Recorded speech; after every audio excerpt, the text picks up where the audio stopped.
గుంటూరు, హైదరాబాద్లోని Vignan university of క్యాంపస్లలో BTech, B pharmacy, BSc agriculture, ఫార్మాటీ ప్రవేశాల కోసం నిర్వహించిన బీశాట్ ఫేజ్ 1 పరీక్ష ఫలితాలు విడుదలయ్యాయి. ఈ ఏడాది ప్రవేశ పరీక్షలకు అనూహ్య స్పందన లభించిందని తెలిపారు university incharge vice chancellor professor KV Krishna Kishore.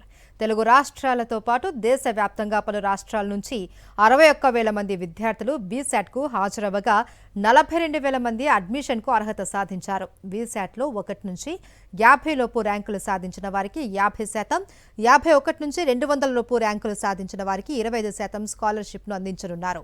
Guntur, Hyderabad క్యాంపస్లలో ప్రవేశాల కోసం ఏప్రిల్ 22 నుంచి 27 వరకు మొదటి విడత కౌన్సిలింగ్ నిర్వహిస్తున్నామని తెలిపారు కెవి కృష్ణకిషోర్. విద్యా బోధనలో కూడా అకాడమిక్స్లో, అలాగే అసెస్మెంట్స్లో, అలాగే ఈ రీసెర్చ్లో ఇండస్ట్రీకి సంబంధించిన ప్రాబ్లమ్స్ తీసుకుని వాటిల్లో ఏ విధంగా ఈ ఆర్టిఫిషియల్ ఇంటెలిజెన్స్ యూజ్ చేయొచ్చు అనేది కూడా పిల్లలకి ప్రతి ఏ బ్రాంచ్లో జాయిన్ అయినా సరే వాళ్ళకు కూడా మేము ఇంక్లూడ్ చేశాము. సో దీని మూలంగా విద్యార్థులందరూ కూడా ఈ ఇండస్ట్రీస్కి తగ్గ స్కిల్స్ వాళ్ళందరికీ కూడా నేర్పగలము.